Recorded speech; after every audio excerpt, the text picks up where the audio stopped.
chamamos para a palestra Bioinsumos Microbianos, uma ferramenta em prol da sustentabilidade, com os palestrantes doutora Jerusa Paulik-Steffen e doutor Ricardo Steffen. A Jerusa é engenheira agrônoma, mestre e doutora em Ciência do Solo pela Universidade Federal de Santa Maria e atualmente é pesquisadora em Microbiologia Agrícola da Secretaria da Agricultura, Pecuária, Produção Sustentável e Irrigação do Estado do Rio Grande do Sul, SEAP. E Ricardo Steffen é engenheiro agrônomo, mestre e doutor em Ciência do Solo pela Universidade Federal de Santa Maria e atualmente é pesquisador em Microbiologia Agrícola da empresa Biotech RS Tecnologia e Consultoria. Então, bom dia a todos e a todas. Para nós é uma grande alegria estarmos aqui, em Cachoeira, junto com vocês nessa manhã. Então, nós agradecemos muito o convite da comissão organizadora desse evento para estarmos aqui. Nós trabalhamos e moramos em Santa Maria, que é aqui do ladinho. Já estivemos aqui em Cachoeira algumas vezes, trabalhando em parceria com a UERGS. Então, temos vários professores e amigos parceiros, colegas desde a época da graduação. Então, para nós sempre é uma alegria poder voltar aqui e conversar com vocês. Então, hoje, sobre esse tema, que é uma continuação do que a professora Marta já falou. Como ela bem falou, são escolhas, os bioinsumos, assim como os manejos e as tecnologias que estão disponíveis para os produtores, são escolhas que cada um faz, considerando tudo que é disponível para que a gente possa utilizar nas nossas diferentes produções, mas então assim da importância de nós refletirmos e fazermos boas escolhas, que vão garantir produtividade, longevidade dos nossos campos produtivos, e também sempre em busca da sustentabilidade, mas não somente a sustentabilidade ambiental, mas também a sustentabilidade econômica, porque todos nós que trabalhamos com o agro, a gente sabe que não é brincar de fazendinha, a gente precisa fazer os nossos sistemas serem produtivos. Então, se não adianta ser somente ambientalmente adequado se a gente não tiver uma sustentabilidade econômica, que é o que a gente busca para ter uma agricultura produtiva. Bom dia a todos, então. Nós já fomos apresentados, então vamos entrar propriamente no que a gente veio conversar aqui hoje. É muito bom a gente ter a fala junto com o que a Marta apresentou, porque nada mais é do que uma continuidade, na verdade, de um contexto do que está acontecendo, o que se criou do início de uma agricultura mais comercial até hoje e qual é a importância nesse meio tempo que os bioinsumos têm. Até pouco tempo atrás, o Paulo, que pode confirmar o que eu vou falar agora, até muito pouco tempo atrás, 10 anos talvez, 8 anos atrás, o assunto biologia e microbiologia não era tratado em eventos técnicos como esse aqui. Basicamente era o quê? Nutrição de plantas, fitopatologia e entomologia.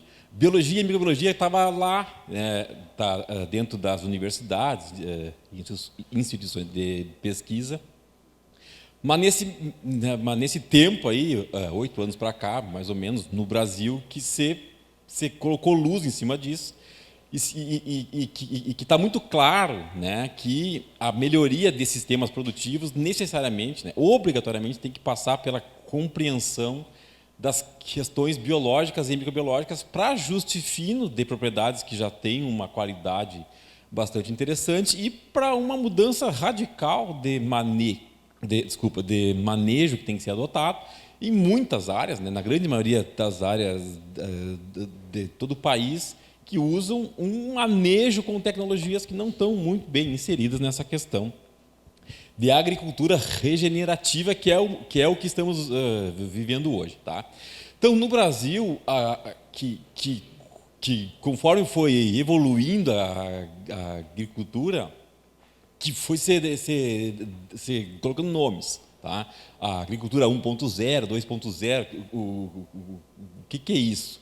São manejos e tecnologias e conhecimentos que foram sendo apresentados, que foram absorvidos, E com o passar do tempo, então, a gente chega até algo que se conhece muito aí, né, em questões acadêmicas, que é a Revolução Verde, e a partir daí a próxima revolução que teve foi a introdução do plantio direto e tudo mais, que se chamou ali de agricultura 4.0, e hoje, na verdade, estamos bem além disso, tá? Que é a introdução em massa de tecnologias e inovação, não só em bioinsumos, mas questão de robótica e inteligência artificial e tudo mais para compreender a agricultura. Então, hoje, o que se reconhece por a agricultura regenerativa nada mais é do que o entendimento na prática de que os manejos e as tecnologias que vinham sendo utilizados porque eram as informações disponíveis, estava levando a um sistema produtivo com foco em degradação, né? Não que o foco fosse esse, mas o resultado era isso. Então, nesse meio tempo, há uma mudança, né, radical nesse caminho, em se buscar, sim, altas produtividades, né, propriedades altamente eficientes, mas com foco em biologia para regenerar sistemas, que é produzir, romper patamares produtivos, né, mas com foco em manejo e melhoria das condições biológicas do solo. E quando nós pensamos nos solos, né, se a gente for observar dados de instituições de pesquisa que vêm olhando de uma forma mais cuidadosa e atenta para como, né, qual é a condição que os solos estão, né, na atualidade, então esses dados nos mostram que 33% dos solos do mundo estão em algum processo de degradação. E todos nós que trabalhamos com o agro, né, que estamos dia a dia no campo, nós sabemos que a cada ano está ficando mais difícil manter as produtividades, ou, se a gente está conseguindo manter, a gente está tendo custos mais elevados. E esse aumento do custo e da dificuldade de manter a produtividade, isso está totalmente ligado com a degradação do solo, né? E mais grave do que esse dado, né, que nos mostra, né, que um terço dos solos estão em degradação, é essa estimativa, né, de que até 2050, então, 90% dos solos do mundo estarão em processo de degradação. E o que nós fazemos com os solos degradados? Né, nós que trabalhamos no campo, a gente sabe que não vai ser cada vez mais difícil e insustentável. Então, aí vem muito essa questão que a professora Marta já abordou muito bem, né, na fala dela, essa questão das escolhas que nós vamos fazer para evitar que o solo da nossa propriedade, né, se degrade ou chegue a um ponto em que não seja mais possível, não seja mais sustentável, né, a gente produzir nas nossas áreas. E isso também está muito relacionado, pessoal, esse processo de degradação com o aumento das condições de estresse das plantas. Nós, né, o Ricardo e eu, a gente usa um termo, não sei se vocês já ouviram, mas a gente gosta muito de falar em imunidade vegetal, né? Porque as plantas, né, assim como nós, né, são organismos vivos e que, dependendo, né, do nível de estresse que elas estão submetidas no campo, seja pelo uso excessivo de uma fertilização mineral que acaba, por mais que seja necessário, a gente sabe que é necessário, sim, né, aplicar os fertilizantes, sem isso não tem como produzir, só que os fertilizantes eles são aplicados na forma de sais, e esses sais eles acabam acidificando, então, o solo, e acaba diminuindo muito a atividade dos micro-organismos, né, porque a gente sempre comenta, por que a gente acrescenta em embutidos o sal? É para diminuir a atividade da água e a atividade dos micro-organismos. Então, nos nossos solos, a gente sabe que nós vamos utilizar fertilizantes minerais, sim, devemos, só que nós temos que também saber que esse uso, ao longo do tempo, o uso continuado desses fertilizantes, né, na forma de sais, vai nos causar um problema na biologia do solo e na microbiologia. E por mais que a gente tenha um nível de palha, né, que nem a professora Marta falou, tenha a palha lá na superfície, ela só vai ser degradada, a gente só vai ter uma boa ciclagem dos nutrientes se tiver atividade microbiana lá nesse solo. Se não tiver, nós não vamos conseguir fazer essa ciclagem de uma forma adequada. Então, assim, essa questão do estresse, né, está muito ligado também com a questão dos micro-organismos, né, que eles são... é o que vai fazer com que a planta fique com uma imunidade vegetal mais alta e que ela vai conseguir, então, a planta resistir em períodos tanto de déficit hídrico como de temperaturas que não são adequadas para a planta. Então, está muito relacionada essa questão da microbiologia do solo com as questões de estresse. E aqui, né, como esse não é um livro novo, né, é um livro bastante antigo, mas que já aborda isso, que a chave para que a gente tenha uma agricultura eficiente, né, está, então, na forma como a gente consegue manejar os estresses. Bom, aí existe uma publicação que é bastante interessante, que é um marco para quem vai pensar em redução de estresse para altas produtividades no manejo biológico, que é esse trabalho que se iniciou no ano 2000 e que segue até hoje com outros autores, com vários outros autores que trabalham com fisiologia vegetal, que nos mostra que existe um potencial genético para todas as culturas, que sejam elas grãos, seja fibra, seja energia, seja frutas, né? Existe um potencial genético, tá? Para grãos em específico, milho, trigo, soja, sorgo, existe um potencial que a semente traz. O melhoramento genético diz que hoje o potencial genético do milho é algo em torno de 20 mil quilos por hectare. O potencial genético da soja, por exemplo, está meio desconfigurado ali, é algo em torno, muito próximo de 8 mil quilos por hectare, potencial genético. A produtividade média brasileira é bem mais baixa que isso. Tá? Então, eu tenho um milho que tem um potencial genético de quase 20, mas eu tenho uma produtividade média de 4.500. E eu tenho uma soja que tem um potencial genético de 8 ou 7.800, para ser bem exato, e a produtividade média no Rio Grande do Sul, para ser mais exato, é 3.600. O que acontece nesse meio termo? Entre um potencial e o que eu realmente consigo colher? Estresse, que sejam eles bióticos, que são os mais conhecidos, por quê? Porque são pragas, né? São fungos, bactérias e insetos que a gente vê que tá causando um estresse e atribui a eles, então, essas perdas, mas quem mais causa perdas são os estresses abióticos, né? É falta d'água, é excesso de sol, excesso de sais, isso que a Jerusa tinha falado agora. Então, assim, é muito comum, né, quando que determinada empresa, com determinado produto ou tecnologia, que nos seus argumentos diz, o meu produto atua em tal lugar e ele é responsável por incrementar X sacos na sua produtividade, de qualquer cultura. Na verdade, o pensamento tem que ser totalmente diferente. Se existe um potencial genético alto e eu colho relativamente bem menos que isso, então eu preciso usar as tecnologias e o manejo para não perder tanto. Então, assim, o que o teu produto faz para que eu não perca tantos sacos?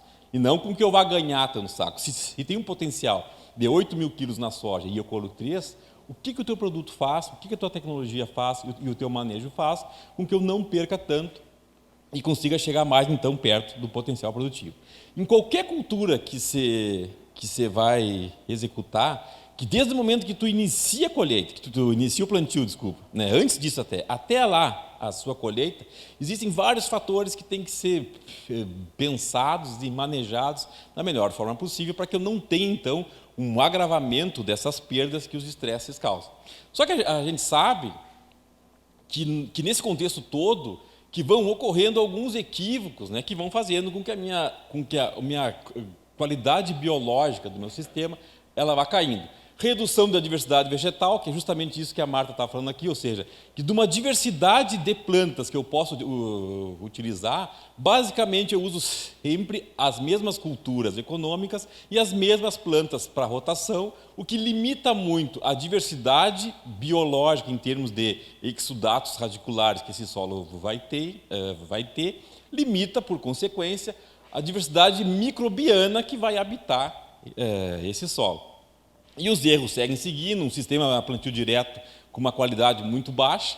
Hoje, o Brasil, nessa safra passada, o Brasil teve 36 milhões de hectares de soja estabelecidos, que foram colhidos, mais 4 milhões de áreas novas que foram abertas, que foram áreas das mais diversas, que há 2, 3 anos atrás que foram cortados, foi utilizada a pastagem, nesse ano que começaram a produzir grãos. Hoje temos 40 milhões de hectares, então. A Federação Brasileira de Plantio Direto, ela estima que dos 40 milhões, tá, que desses que representam uns 100%, o plantio direto esteja presente em 92% dessa área, ou seja, é extremamente adotado. Mas é o plantio direto e não o sistema direto. Na verdade, é um cultivo mínimo. Então, a própria federação tem números que mostram que o sistema plantio direto está presente em mais ou menos 12%.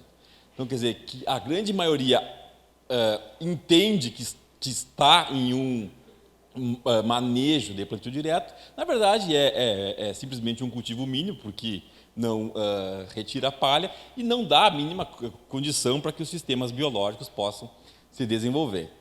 E os equívocos vão ocorrendo, acumulando e tudo mais, e a qualidade biológica do meu sistema cai de uma forma muito rápida. Então, esse é um dos grandes motivos que a Jerusa tinha comentado, que ano após ano é mais difícil ou mais caro manter altas produtividades. Por quê? Porque o meu sistema solo-planta não permita, que não dá as condições para que isso ocorra.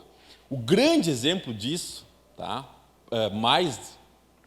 no nosso país, mais observado, em áreas mais quentes, tá, o norte, sudeste e o centro-oeste, é o controle de fitonematóides, tá, que é um grande problema. Então, assim, tu vai manejar uma área que tem um problema que é causado por fitonematóides, existem duas vias. Tá? Ou tu utiliza os produtos biológicos, que são vários insumos biológicos para esse contexto, tá? Que vão atuar diretamente no manejo desse fitopatógeno, por diversas vias, que sejam elas físicas ou bioquímicas, mas que vão auxiliar também uma série de comunidades biológicas, né, micro, meso e macro-organismos que estão presentes ali, que são fundamentais para dar as condições para que a planta possa se desenvolver. Ou seja, eu controlo aquele organismo-alvo e dou as condições para que sigam as interações entre aquela comunidade biológica toda, e a resultante disso é um aumento de produtividade e de qualidade. Só que a grande maioria das áreas com problemas com fitonematóides vão reto em moléculas químicas sintéticas que atuam, né, para esse controle. Só que essas moléculas, esses produtos químicos, não são seletivos. São altamente eficientes para controlar fitonematóides e toda aquela comunidade biológica que está presente no solo. A resultante disso é que eu tenho uma redução muito intensa em micro e meso-organismos, que são responsáveis por dar as condições, tá, para a produtividade vegetal nessas áreas. Não há mais interações, ou ela é muito limitada, e a consequência disso, em curto prazo, é redução da minha produtividade. Por quê? Porque a cada ano, mesmo que os fitonematóides continuem em baixas populações, o dano que eles causam é muito maior do que eles causavam, porque não tem mais ninguém ali que faça o controle ou que dê as condições para que eles sigam se desenvolvendo, para que o sistema, né, radicular siga se desenvolvendo de uma forma adequada. Existe uma série de comunidades microbianas que está presente nos solos agrícolas de uma forma natural, que são responsáveis por reduzir danos de estresses abióticos que a gente basicamente não conhece. Então, são comunidades de pseudomonas, serratia e outras todas, que a interação delas com o sistema radicular é responsável por reduzir os estresses que são causados por temperatura, excesso de umidade, a toxicidade de alguns minerais e outros tantos. Tá? E o uso de produtos químicos para o controle em específico, nesse caso, para controle de plantas daninhas, são altamente eficiente em controlar plantas daninhas, mas tem uma ação muito grande nessas comunidades microbianas, que não é o alvo do produto, mas que eram responsáveis por dar as condições para que a planta possa se desenvolver. Então, hoje, no manejo que é utilizado, que são produtos que fazem parte de um manejo como um todo, Não há produtos alternativos que possam substituir eles, até nesse momento. Então, eles vão seguir sendo utilizados. Então, ok, vamos utilizar, mas vamos ter a consciência de que ele tem um efeito direto também em redução da qualidade biológica, e algo tem que ser feito para que minimamente eu possa balançar, né? Porque já que eu estou utilizando uma tecnologia que vai agredir, minimamente preciso fazer alguma coisa para que isso seja revisto. Então, é muito fácil a gente observar que nessa corrente de processos que ocorrem, desde a semeadura até a colheita, o elo mais frágil é o pilar biológico. É sempre ali que vai estourar. É sempre nesse ponto que vai iniciar o problema, e é desse problema que se inicia algo muito grande, que muitas vezes é muito difícil reverter. E justamente por que estoura ali, né, na questão, né, do pilar biológico? Porque é a fração viva que nós temos ali no solo. Então, realmente, para quem já está utilizando bioinsumos ou está pensando em utilizar bioinsumos, a primeira pergunta que vocês devem fazer é como está a condição biológica do seu solo. Né? Porque, como a gente está pensando em introduzir algo vivo, então é necessário que tenha realmente alimento e condições para que essa cepa altamente eficiente, né, que as empresas estudam, investem muito tempo, né, para poder levar para o campo essas cepas que realmente são interessantes e eficientes. Se nós não aplicarmos de forma correta ou se o solo não tiver condições adequadas, né, dificilmente esse micro-organismo vai conseguir fornecer, né, realmente ter as funções, né, que ele poderia executar no campo, né, se tivesse as mínimas condições de sobrevivência lá. Então, a primeira pergunta é essa, né, como está o nosso solo? Então, aqui, rapidamente, né, para a gente relembrar que o solo ele não é somente mineral, né, então, ele tem uma fração viva que, embora muito pequena, né, aqui a gente já colocou em torno de 4%, né, de matéria orgânica, mas a gente sabe que as condições nem sempre são essas, né, são normalmente menores, mas pensando assim, só para a gente fazer um cálculo, né, do que seria essa fração viva. Então, dentro desses 4%, a gente sabe que tem tecido vegetal, tecido animal, organismos vivos, açúcares e derivados, né, que são muito importantes, a gente vai falar um pouquinho deles depois, proteínas, né, então assim, é uma fração realmente muito pequena, né, então dentro desses 4%, então se a gente for ver os organismos vivos, aquela fração biológica que nós estamos falando, ela seria em torno de 0,6% a 1%.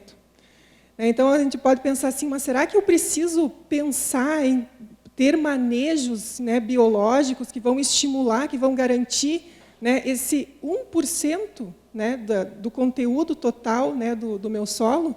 Então, na verdade, sim. E por que isso? Porque esse 1%, pessoal, é responsável por 80% da agregação do solo. Aquelas imagens, né, que a Marta mostrou na apresentação, quem atua nessa agregação, né, com esses compostos que vão montar a estrutura do solo, né, são os micro-organismos. Né, são bactérias, fungos, actinomicetos, né, as mucilagens das minhocas, né, que também estão ali. Então, e esse 1% é responsável por 65% da retenção de água. E, né, e nós, aqui no Rio Grande do Sul, que sofremos tanto com essas secas nos últimos anos, sabemos muito, né, muito bem, né, o quão é importante a gente manter a água dentro do perfil do nosso solo. Esse 1% é responsável por 80% da manutenção vegetal e 100% da nossa própria sobrevivência, porque se o nosso solo não estiver vivo, não estiver ativo, né, dificilmente a gente vai conseguir ter boas produtividades. Então, o solo, pessoal, a gente tem que pensar, porque ele é a base da nossa unidade produtiva, né? Que nem a gente fala, se nós não olharmos para o solo, e muitas vezes o que acontece? A gente tende a olhar a planta, né? Então, a parte aérea da planta é o que reflete o que está acontecendo no solo. Então, muitas vezes a gente foca o nosso olhar, né, na planta, ao invés de focar o nosso olhar no solo, né, porque a planta ela simplesmente vai refletir aquilo que as raízes estão absorvendo, né, e o quanto que ela tem né, de capacidade para contornar esses estresses, né, que existem, né, no ambiente produtivo. Então, olhar um pouquinho mais, né, se a gente olhar para o solo, a gente vai conseguir evitar muitos problemas, né, e muitas vezes a gente acaba fazendo aquele papel de médico, né, que tu está olhando somente o sintoma do paciente e não está olhando aquilo que está causando todos os sintomas, né, nas plantas. Isso aqui é muito interessante, pessoal. Quando a gente olha, né, para a porcentagem de elementos que as plantas contêm na sua composição, isso aqui pode ser, não sei se vocês já tinham visto, né, isso, mas quando a gente se deparou, né, e começou a estudar um pouco mais, isso nos chamou muito a atenção, porque nos cursos de agronomia, a gente é acostumado e precisa, é fundamental, né, que a gente maneje, então, né, trabalhe com a fertilização, né, dessas plantas, é necessário, precisa, né, sem isso, sem esses 17 elementos essenciais, as plantas não vão produzir, só que as plantas não precisam somente, né, desses 4%, né, que é o que a gente consegue manejar, né, de uma forma através da adubação, né, seja ela química, ou mineral, organomineral, ou somente orgânica, não importa a fonte, né? Mas somente se nós pensarmos nesses 17 elementos, a gente vai estar cometendo equívocos, né, no nosso campo. Por quê? Porque olha a composição. Quem é que vai fornecer o carbono, o oxigênio e o hidrogênio? E muitas vezes a gente, quando começa a planejar o nosso cultivo, a primeira coisa que a gente faz é fazer análise de solo, ver, né, o que a gente vai ter que aplicar. Mas tem algo a mais, né, que precisa ser considerado, e justamente quem fornece esses compostos, né, é a fração viva do solo.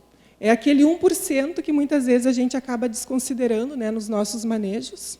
Pode passar.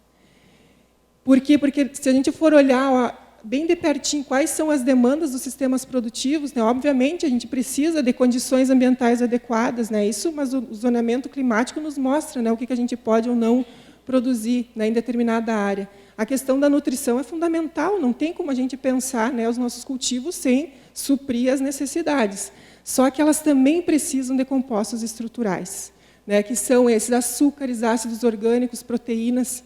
Então, só que o que a gente vê que a indústria, cada ano, ela vai entendendo quais são, né, as fragilidades das plantas e vão criando produtos para que a gente possa, ao olhar o nosso paciente planta, né, está olhando ele quais os sintomas, quais as deficiências, e a gente aplica.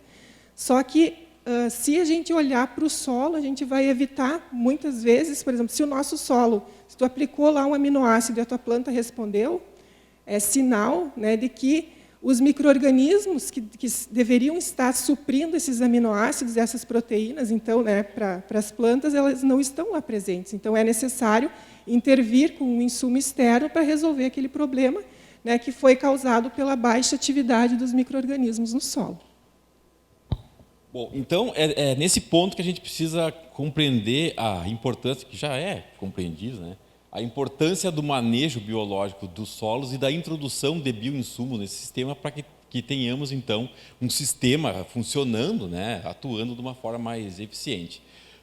Na prática, o que a gente precisa entender da biologia, da microbiologia, é que a atividade biológica no solo ela está diretamente relacionada com a concentração, com a presença de alguns ácidos orgânicos que são conhecidos como complexos orgânicos metabolizados.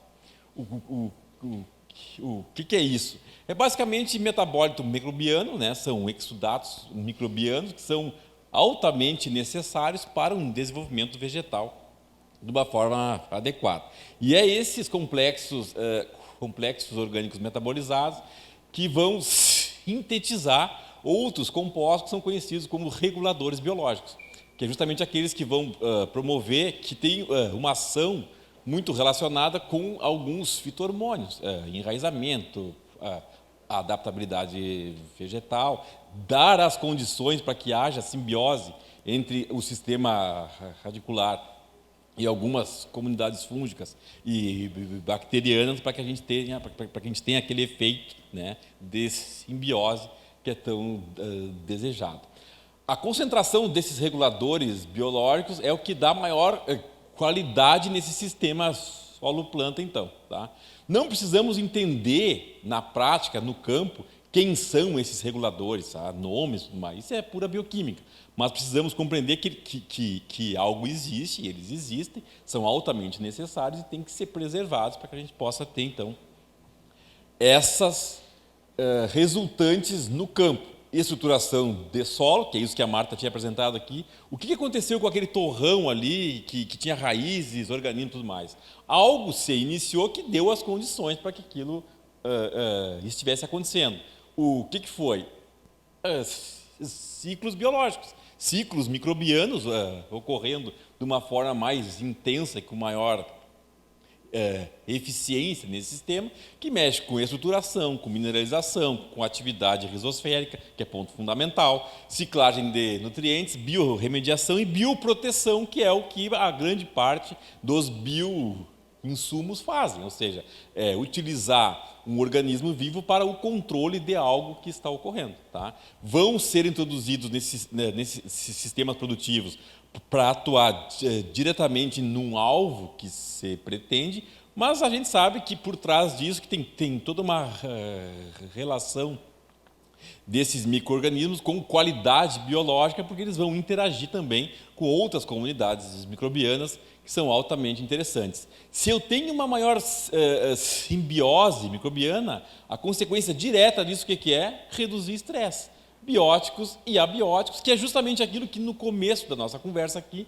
que ficou bem claro de que é o grande entrave para altas produtividades, ou seja, é uma tecnologia que não é nova, bioinsumos que não podemos dizer que é uma tecnologia nova, ela já está sendo utilizada há bastante tempo, tá? Nesse momento agora com mais intensidade, porque se percebeu que há essa necessidade, e o efeito disso é direto relacionado com reduzir estresse vegetal. Então, quais são as ferramentas de estímulo biológico que se conhecem? Na verdade, são várias, e relacionadas a manejo, que são utilizadas há muito tempo, que tem uma eficiência muito grande nisso, que desde a correção da acidez, adubação orgânica, balanço nutricional, que foi isso que foi comentado aqui, a consequência disso tudo é ajuste biológico, é tudo dar condições para que ciclos biológicos microbianos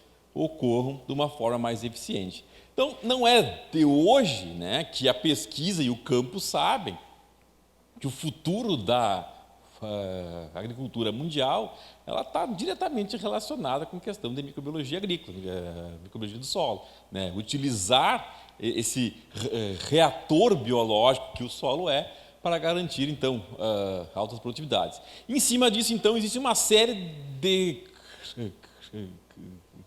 classificações, dá para chamar assim, de produtos microbianos ou biológicos que estão disponíveis para uso. Uns desses aqui ainda não chegaram aqui, né, no Brasil, mas que já estão sendo utilizados.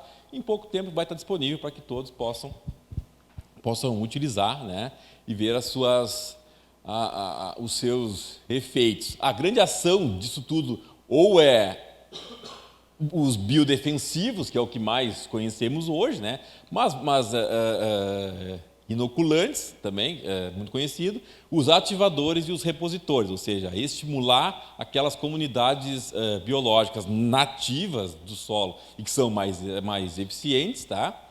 Ou repor de forma natural, ou seja, são esporos, fragmentos e tudo mais de micro-organismos que estavam presentes nesse ambiente, que o manejo fez com que não estivessem mais, e eles são reintroduzidos nesse sistema para que possam demonstrar de novo as suas eficiências. De biodefensivos, que é o que mais se conhece hoje, que quando pensa em bioinsumos, a primeira coisa que vem em mente é biodefensivos. Então, esses são as seis classes mais utilizadas e comercializadas, né? E essas são as empresas que estão com maior volume de produção, não de distribuição, tá? Tem muitas empresas que produzem para várias empresas. Então, essas são as com maior potencial de acessar o mercado hoje, em termos de volume produzido para biodefensivos que trabalham com vírus, insetos, feromônios, botânicos, bactérias e fungos. Alguma coisa relacionada com leveduras também, mas é um volume bastante baixo, que basicamente está sendo muito pouco utilizado. E esses são os micro-organismos mais utilizados, principalmente na cultura da soja e do milho.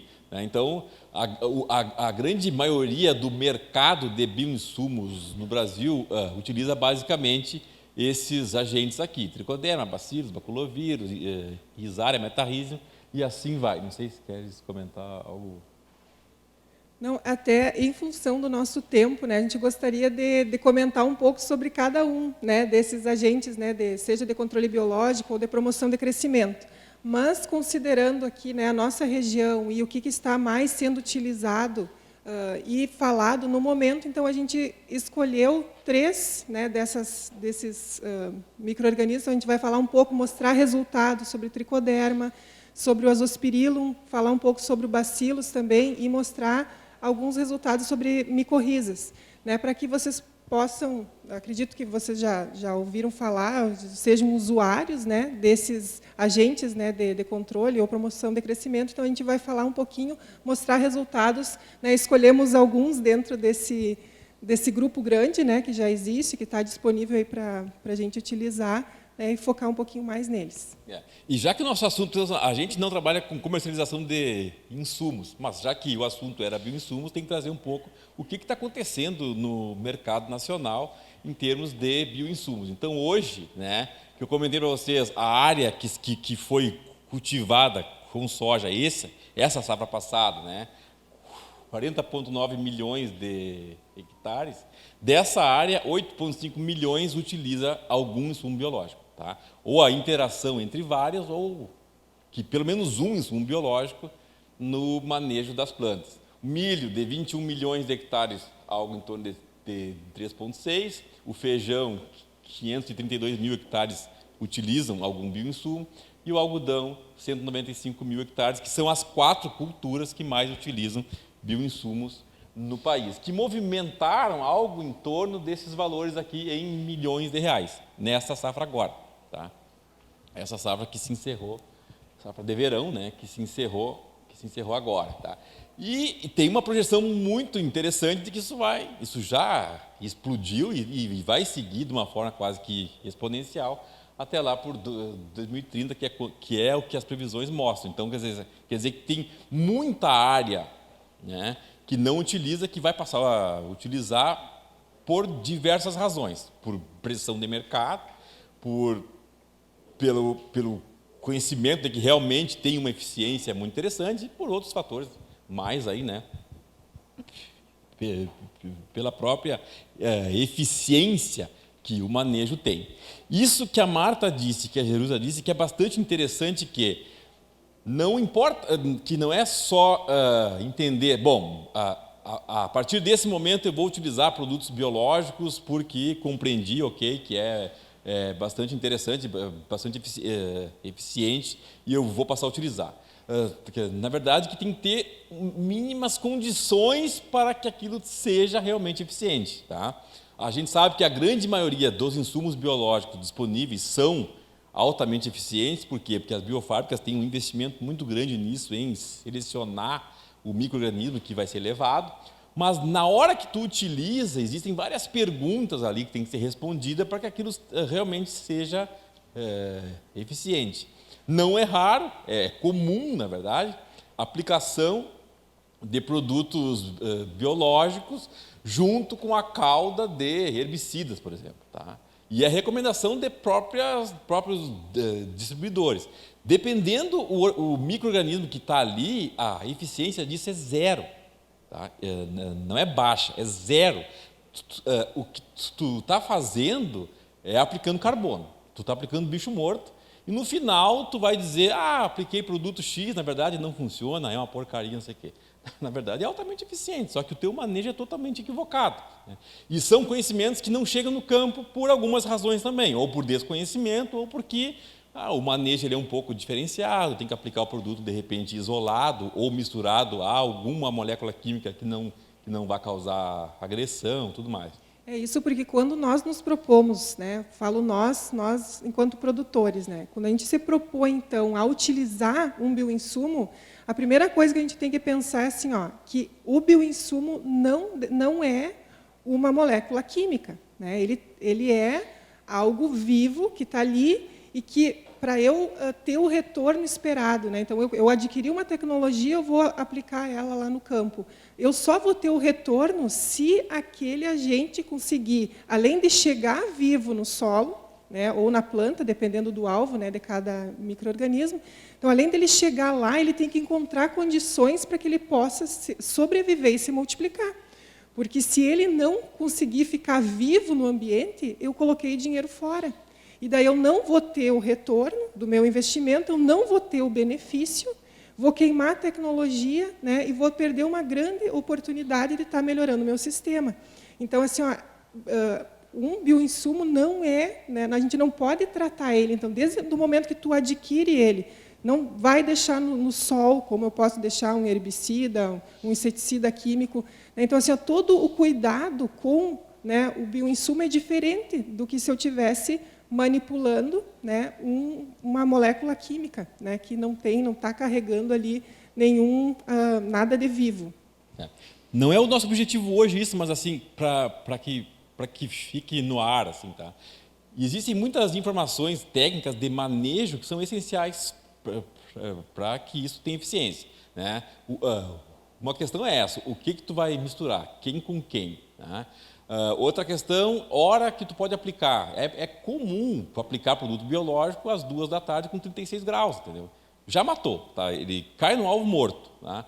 Outra questão é a própria utilização no pulverizador.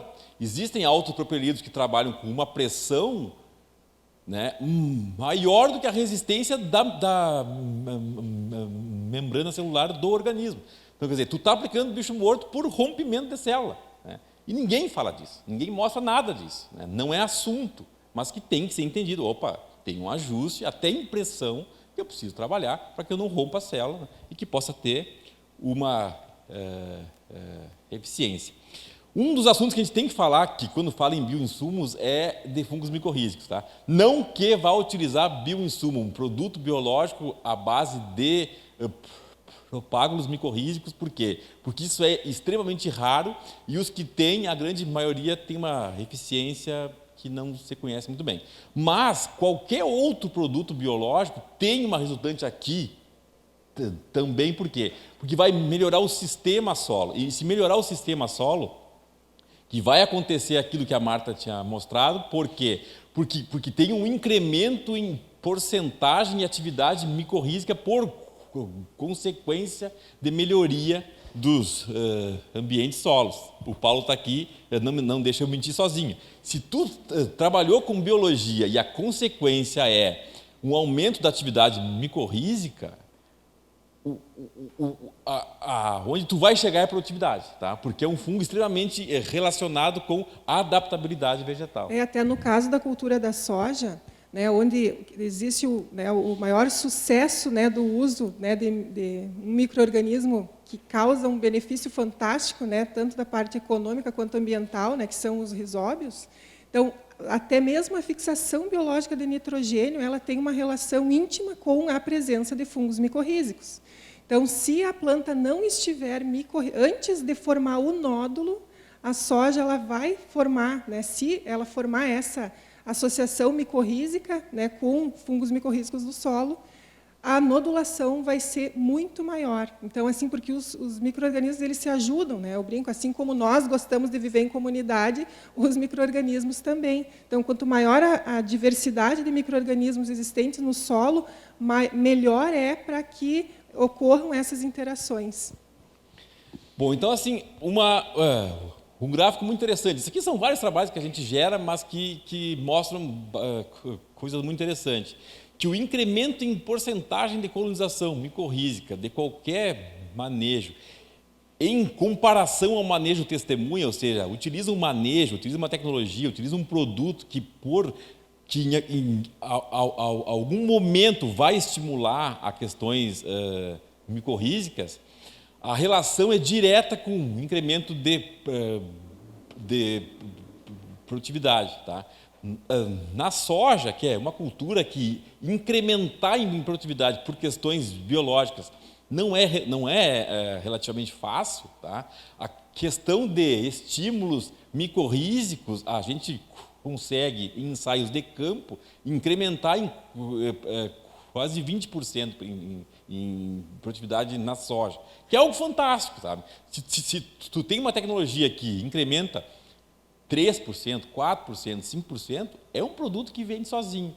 E tem uma coisa natural, né, extremamente eficiente, que se for manejado da forma correta, incrementa 10, 12, 15, 20% de produtividade. Tá? Isso são ensaios de campo, não em vaso. Né? Por que isso?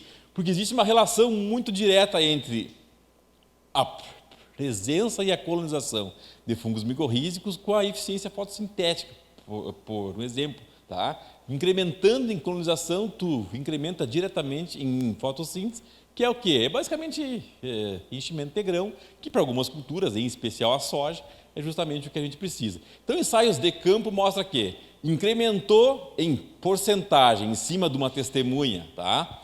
A colonização, tu tem ganho direto e incremento também, em nodulação, em enraizamento, fotossíntese, área foliar e produtividade. Ou seja, aqui, ó, 20%.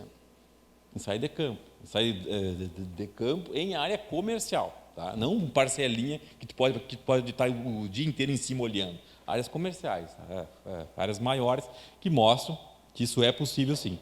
Solos biologicamente equilibrados proporcionam aumento significativo de produtividade. Isso que tem que estar em mente. Tu tem que trabalhar com biologia para altas produtividades, com sustentabilidade, ou seja, tu vai ter alta produtividade agora com uma tecnologia que te garante altas produtividades, né, no tempo. Isso aqui, o simples fato de estar com um manejo que dá mínimas condições de manutenção biológica, tu sai de um aspecto assim, tá?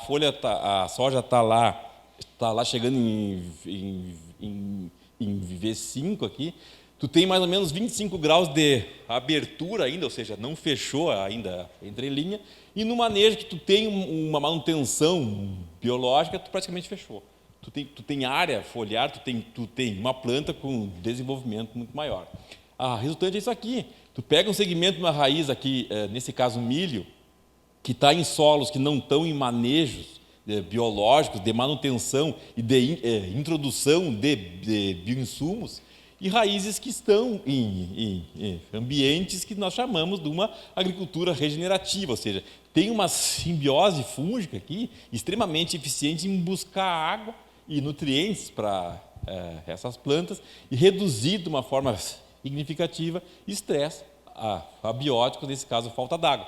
Esse emaranhado todo branco que está aparecendo aqui, que são as hifas fúngicas, são altamente eficientes em explorar o corpo do solo. Tá? Aumenta a capacidade que a raiz tem em absorver água em até 20, 25 vezes. Ou seja, se absorve água, absorve nutrientes, e então o desenvolvimento dessas plantas é muito mais eficiente. Então, tu tem plantas lá, né, com baixa micorrização, moderada micorrização e uma micorrização adequada. O que são esses pontos pretos aqui? É uma estrutura que o fungo micorrízico tem para que faça essa quebra dos nutrientes absorvidos, possam ser transformados e possam ser transferidos, então, para a planta. Nesse caso aqui, arbustos. Tá? A diferença disso aqui na raiz é isso aqui em desenvolvimento de planta. Tá? É fantástico. Então, assim, o simples fato de observar, de entender que eu tenho uma biologia que tem que ser manejada de uma forma eficiente, tem que ser preservado, e que a dinâmica de funcionamento, entre aspas, dessa microbiota tem que ser cuidada, a consequência é isso aqui. É ganho muito significativo em produtividade. Aqui também trouxemos uns resultados, né, que nós obtivemos ainda esse ano. Né, a gente está trabalhando muito com essa questão de coinoculação, né, porque é uma demanda que está chegando para nós no centro de pesquisa, né, uma demanda de campo. A gente vem trabalhando isso, né, tanto em pastagens, né, quanto em soja, milho. E é muito interessante ver, né, o quanto que isso interfere, né, e um micro-organismo ajuda o outro, né, e a planta consegue, então, se tornar cada vez mais eficiente. É aqui que tu está passando. Então, aqui no caso, né, soja, então a gente fez essa co-inoculação, e olha a diferença, né, do desenvolvimento, né, das raízes. Então, porque justamente esses micro-organismos, eles são muito especializados, né, em promover esses benefícios, né, da raiz. Então, a gente está melhorando essa questão radicular, e isso vai refletir, né, diretamente na parte aérea e na produtividade. Então, mas antes de falar, né, mostrar mais resultados, né, vamos falar um pouquinho sobre o Azospirillum, que é um dos micro-organismos, né, que está vindo cada vez com mais força, tanto em pastagem, né, quanto em culturas anuais. Então, a gente vê que ela é uma bactéria diazotrófica, então ela vive, né, no solo ali, ela vai se associar com as plantas, e ela tem uma alta capacidade de promoção, então, de crescimento vegetal. Então, tanto, como eu falei, né, na raiz, e isso reflete na parte aérea, e ela auxilia também na fixação biológica de nitrogênio. Só que, diferentemente dos rizóbios, né, ela não consegue suprir a totalidade, né, do nitrogênio que a planta vai precisar. Então, quando a gente utilizar esse micro-organismo, nós vamos ter que trabalhar também com adubação, né, diferente do rizóbio, que inclusive a gente tem vários ensaios, né, mostrando que quando a gente aplica o nitrogênio na cultura da soja, a gente vai estar diminuindo a eficiência, né, da nodulação. Isso porque a planta ela tem um gasto energético, né, para formar o nódulo. Então, se o nitrogênio está disponível ali no solo, a planta não vai precisar formar tantos nódulos, né, e isso acaba, então, reduz o nosso... se tu vai utilizar um micro-organismo, então, tenta entender qual é a forma de conseguir extrair o máximo dele, né? Então, dar condições para que ele consiga ter uma nodulação melhor, então, é não aplicar o nitrogênio, no caso da cultura da soja, né?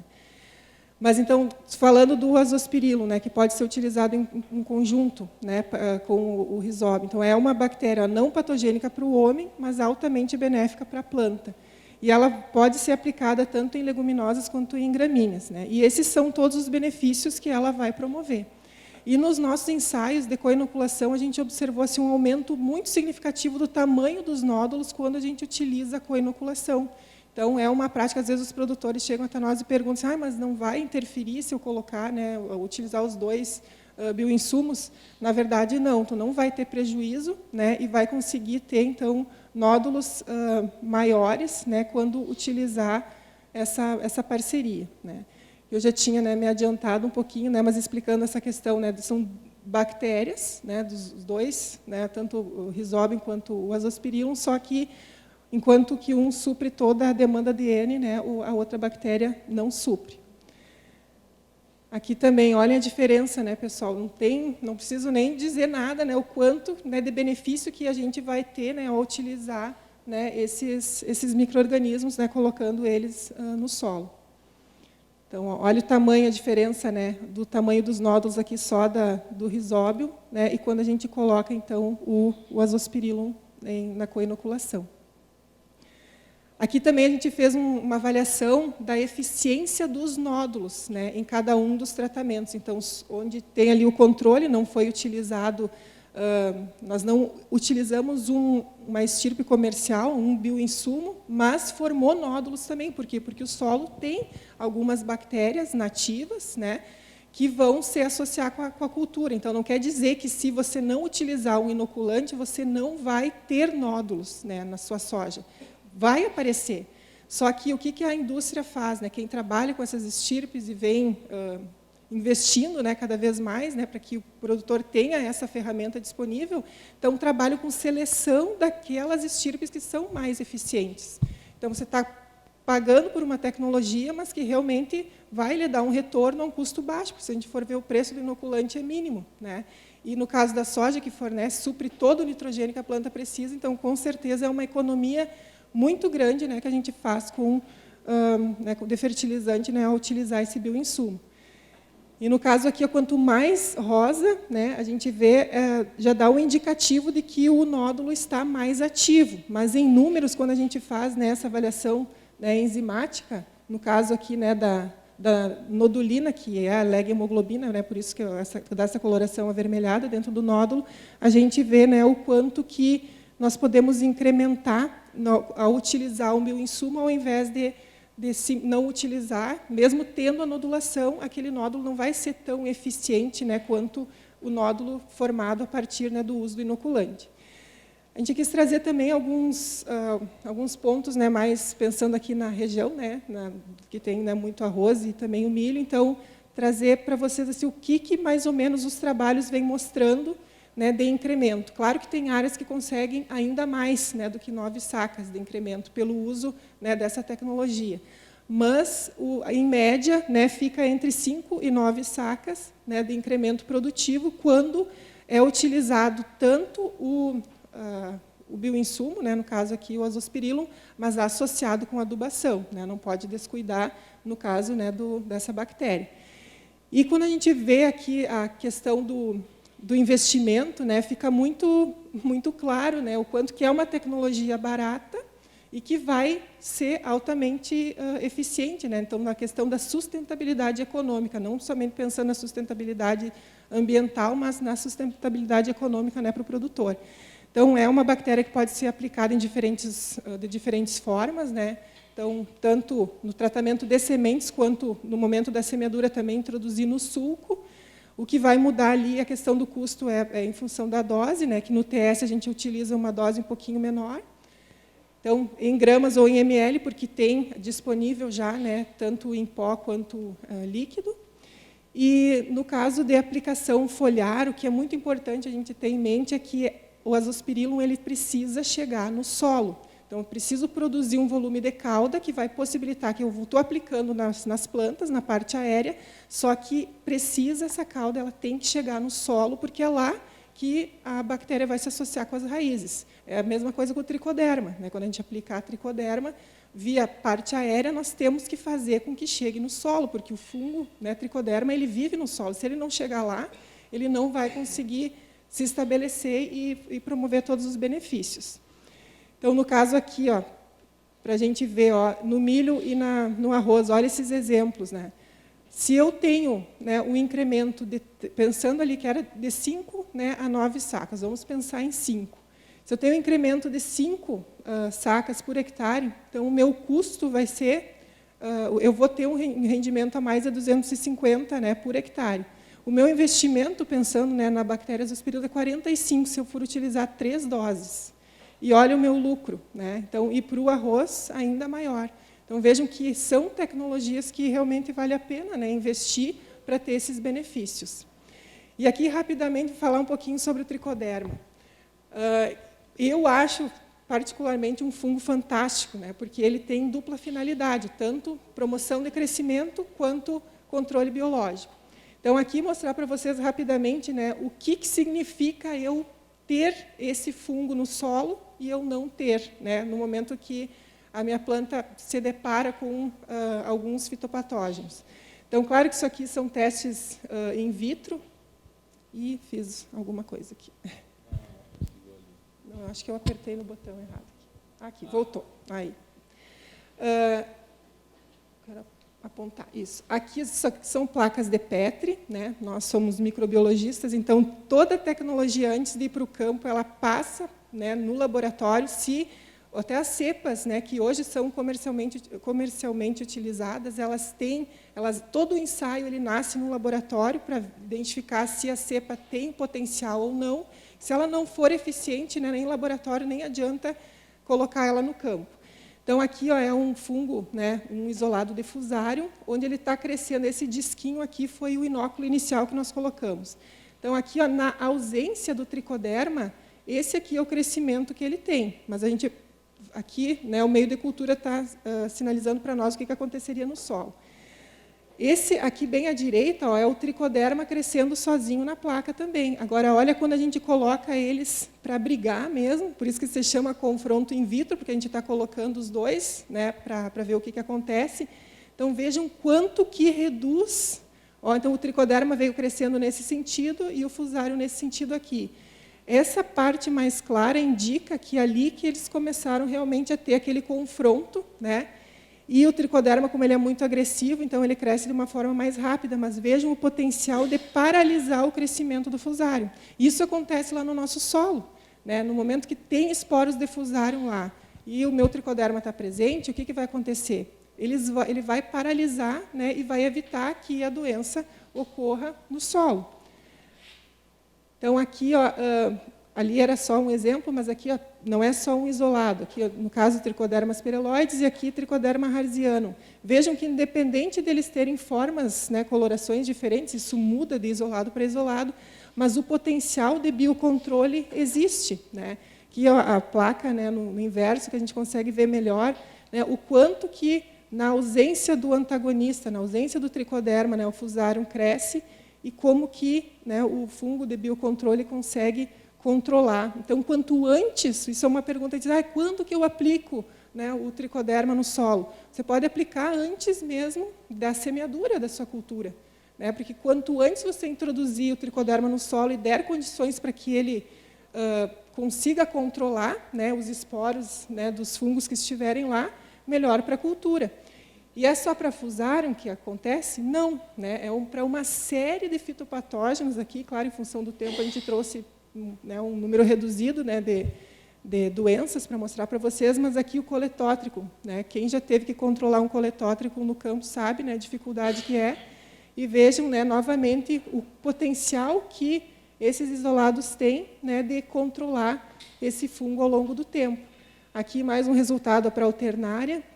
Alternata, que isso aqui era um isolado fortíssimo que causava problemas em tomate, né? Então veja o potencial que ele tem. E aqui no caso da esclerotínia, né, a temida, né, esclerotínia sclerotiorum, que causa o mofo branco, vejam o que o tricoderma consegue fazer, né, quando ele está presente no sistema. Então aqui, ó, partindo, isso aqui são as hifas da esclerotínia, e ela vai evoluindo no crescimento até formar esse escleródio, que é a estrutura de resistência desse fungo, né, que causa o mofo branco. Na ausência do tricoderma, olha a evolução, ela vai crescendo até formar esse emaranhado aqui de hifas, essa estrutura tão difícil de ser controlada que ela pode sobreviver em torno de 13 anos no solo. E fica lá, né, fica esse esporo no solo, ele pode germinar até mesmo 13 anos depois que ele apareceu. Agora, na presença do tricoderma, olha o que acontece. O tricoderma vai crescendo, e ele toma conta e não forma essa estrutura. Então, para quem tem áreas com problema de mofo branco, é muito interessante, porque muitas vezes a gente aplica um produto, uma molécula química, que ela vai matar o micélio da esclerotínia, mas não tem o poder de inativar o escleródio. Já esse micro-organismo, ele tem, né? Então, ele evita o uso continuado, vai fazer com que, aos poucos, você vá eliminando de forma total, né, esse fitopatógeno, né, bastante temido, né, por todos nós, né, que quando ele chega no campo a gente sabe o quanto que é difícil controlar de uma forma química, né, mas biológica é mais fácil. E aqui, rapidamente, também para mostrar para vocês, ó, o quanto que a gente precisa se preocupar quando utiliza um bioinsumo, é que realmente ele chegue vivo até o solo. Porque olha o que acontece, pessoal, né, eu já mostrei para vocês aqueles isolados de tricoderma, o potencial que eles têm de biocontrole, né? Agora, vejam, ó, o mesmo isolado de coletótrico, quando a gente colocou os metabólitos do tricoderma esterilizados, ou seja, a gente colocou o caldo do bioinsumo, só que morto, né? Nós esterilizamos e colocamos lá. Olha o que aconteceu com o coletótrico. Ao invés de ele diminuir, ele cresceu. Por quê? Porque a gente estava fornecendo carbono, estava fornecendo vários outros compostos estruturais, assim que como as plantas precisam, os micro-organismos também precisam. Então, vejam como é importante que a gente, ao utilizar um bioinsumo, tenha certeza que ele vai estar chegando lá no solo vivo, porque é a estrutura viva que vai fornecer, né, todos aqueles efeitos de biocontrole. E aqui também mostrando, ó, não era só um isolado de tricoderma que nós testamos, ó, fomos colocando no meio de cultura 1%, né, que é o que, normalmente, pensando numa cauda, é o que vai chegar, né, no solo. Então, 1% nós colocamos ali no meio de cultura e o tricoderma, os metabólitos esterilizados, promoveram o crescimento do fitopatógeno. Então, só para, né, que a gente tenha cuidado, né, na hora de utilizar, né, para estar fornecendo bioinsumo vivo e não somente alimentos, né, para os nossos fitopatógenos que estão lá. Bom, então aqui para a gente encerrar só, né, de antemão a gente já pede desculpa porque falou muito rápido, mas é que o tempo sempre é muito limitado, né? No momento que o Paulo entrou em contato, se nós poderíamos estar aqui hoje para falar de bioinsumos, não, poderíamos sim. A gente tem o quê? Umas 4 horas, assim, para falar? Não, tem poucos minutos, então a gente tem que tocar, né? É claro que a gente não vai exaurir aqui o que podia falar, mas é que é extremamente rico o assunto, que tem muita informação, né? E é muita informação que tem que ser buscada porque estão disponíveis. Então, que tudo que a gente falou aqui é o quê? É ferramentas, manejos, tecnologias para equilíbrio microbiano nos solos, tá? E a resultante disso são pilares, são vários pilares que vão sustentar a produtividade, né? Biocontrole, atividade simbiótica, são vários elos numa cadeia que vão ocorrer para sustentar, então, altas produtividades. Ou seja, vamos trabalhar, sim, com a parte nutricional, nunca vamos deixar de manejar isso de uma forma correta, mas tem todo um aparato bioquímico que, se estiver presente, né, tem uma resultante muito interessante. Para a gente finalizar aqui, né, então, assim, que independente da cultura que eu vou trabalhar, se o meu objetivo é ter médias nacionais, ou seja, não quero romper, né, aqueles patamares produtivos que eu já vinha produzindo, mesmo sabendo que eu posso ir muito além, mas se minimamente eu quero produzir o que todo mundo produz, a minha preocupação é o quê? É nutrição, fitossanidade, genética, zoneamento climático, manejo e água. Eu tendo isso, eu vou, de certa forma, colher aquilo que a média, né, dos produtores colhem. Mas se eu quero uma produtividade de áreas mais tecnificadas, além desses fatores aqui, eu vou ter que trabalhar com balanço nutricional, ou seja, equilíbrio nutricional, realmente introduzir aquilo que é necessário e não estar fazendo uma agricultura de calendário, como a gente chama. Tem que aplicar porque tem que aplicar, que tem que ter uma lógica, né? Eu tenho que utilizar essa lógica, tá? Um ajuste na proteção da área foliar, resistência sistêmica tem que ser trabalhada de alguma forma, tá? Para manter, então, o meu sistema radicular ativo, tá? Mas áreas que batem recordes de produtividade, e tem muita área que está nesse manejo aqui, além disso tudo, eu vou ter que ir para a parte microbiana. Eu tenho que trabalhar com balanço nutricional, hormonal e fisiológico, tá? O equilíbrio microbiano em rizosfera tem que ser observado, e as inter-relações solo-planta-atmosfera que tem que ser minimamente conhecida. Aí sim, eu pego essas informações, tudo que estão disponíveis aí, né? Dou uma trabalhada nisso, então eu posso chegar nesses recordes produtivos aqui. Até aqui é basicamente os ajustes dos conhecimentos, né? Com o pilar físico e químico. Para chegar aqui, eu vou ter que entender que a produtividade vegetal tem 3 pilares, químico, físico e biológico, e ele tem que ser entendido e tem que ser trabalhado de uma forma mais eficiente possível. A sustentabilidade não prejudica, mas ela qualifica a produtividade. Isso é uma informação que fica assim, tu quer ser mais sustentável, tu vai acabar tendo uma produtividade um pouco menor. É muito pelo contrário, tá? Tu pega as áreas que estão nesses manejos biológicos, né? A eficiência produtiva dessas áreas é muito superior às áreas convencionais, tá? A gente agradece a atenção e a disponibilidade, principalmente, por estarmos aqui. É sempre uma oportunidade muito rica para quem está dentro de um laboratório, mas com o pé no campo também, para que tenha essa troca, assim, para que a gente possa evoluir. Muito obrigado.